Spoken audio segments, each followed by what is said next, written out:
Actes des Apôtres, chapitre 22.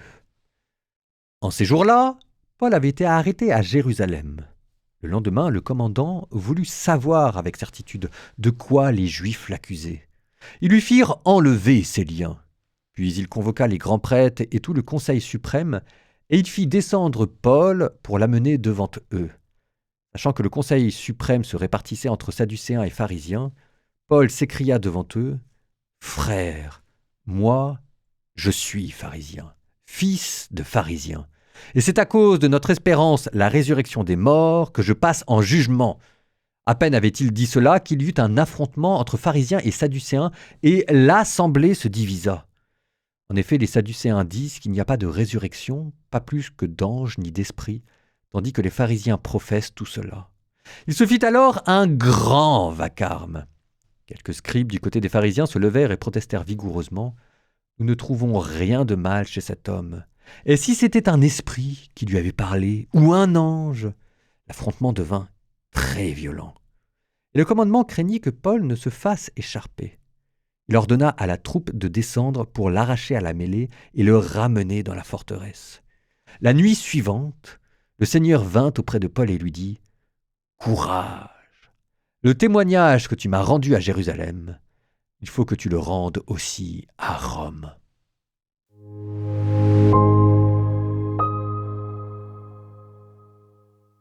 C'est vraiment l'art de passer du coq à l'âne. Première phrase de la lecture d'aujourd'hui. En ces jours-là, Paul avait été arrêté à Jérusalem. Ah bah oui, comme ça. Pourquoi, comment, où, on ne sait pas. Hier, on était à Éphèse, tout le monde pleurait. Et là, on vous dit, en ces jours-là, Paul avait été arrêté à Jérusalem. Je pense qu'on aurait pu trouver une meilleure introduction. Vous êtes après Éphèse. Alors, on l'a squeezé, mais c'est dommage. Vous avez la lente montée de Paul à Jérusalem. Il y a tout le monde qui pleure sur son visage. Il arrive à Jérusalem. Les apôtres lui disent, les colonnes de l'église lui disent, Saint Paul, nous on t'adore, c'est pas la question, mais il y a des gens qui sont un peu remontés contre toi parce qu'ils disent que tu dis qu'il n'y a pas besoin de se faire circoncire, que la cache-route, tout ça, alors que quand même, quand on est juif, quoi. Alors, vous vous souvenez de tout ce que je vous ai dit, la distinction culturelle, mais voilà, quoi, Jésus pratiquait la cache-route, ça ne veut pas dire qu'on était sauvé par la cache-route, mais on la mettait pas de côté non plus, quoi. Bon, Saint Paul dit, non, c'est pas du tout ce que je dis, moi je dis que les juifs chrétiens, il faut qu'ils pratiquent la loi de Moïse, mais que les non-juifs et qui sont devenus chrétiens ne sont pas tenus à la loi de Moïse. Les colonnes de l'église disent, oui, tout ça, on est d'accord, c'est le concile de Jérusalem, vous remettez tous les wagons en route, là. Mais là, il y a quelqu'un qui a une idée brillante. Alors, il faut toujours se méfier quand les colonnes de l'église ont des idées brillantes, parce que c'est toujours à double tranchant cette affaire. Ils disent, nous on sait tout ça, mais il va falloir calmer tout ce beau monde. Donc, ce qu'on te propose, c'est que de toute façon, tu voulais aller au temple pour prier, pour offrir un sac, Là, il fallait qu'il se rase les cheveux pour les offrir à Dieu, pour montrer qu'il avait accompli un vœu. Il dit, voilà, tu devais aller au temple. Et maintenant, ce que tu vas faire, c'est que tu vas te débrouiller pour qu'on te voie avec un juif, et qu'on arrive à calmer tout le monde. Et donc, Saint Paul dit, très bien. Sauf que ce qui s'est passé, c'est que quand Saint Paul est allé au temple, mais les antipauliniens, ça leur a fait péter un câble. Mais ils sont devenus fous de rage, ce qui fait qu'en fait, Paul, quand il est allé au temple sur les conseils des colonnes de l'église, la foule antipaulinienne, ça l'a tellement mis hors d'elle qu'ils ont fomenté un complot et ils l'ont arrêté.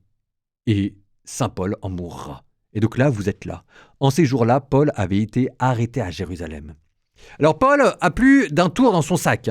Donc Paul, c'est pas Jésus qui ne dit rien devant le conseil et qui attend simplement la question à 100 points, es-tu le Messie, le Fils du Dieu vivant? Paul, il a une bouche et il l'utilise. De frère, moi je suis pharisien, fils de pharisien, donc il dit pas qu'il est chrétien, il dit moi je suis pharisien, je suis de votre côté les cocos. C'est à cause de notre espérance, la résurrection des morts, que je passe en jugement. Et là, tout le monde s'écharpe parce que c'était la querelle théologique du moment. Ce qui n'empêche, c'était déjà une manière... un peu subtil quand même, mais ce qui était déjà une manière de témoigner du Christ qui est ressuscité des morts.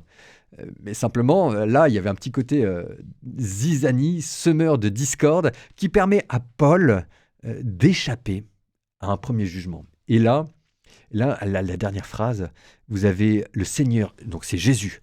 Jésus apparaît à Paul en prison.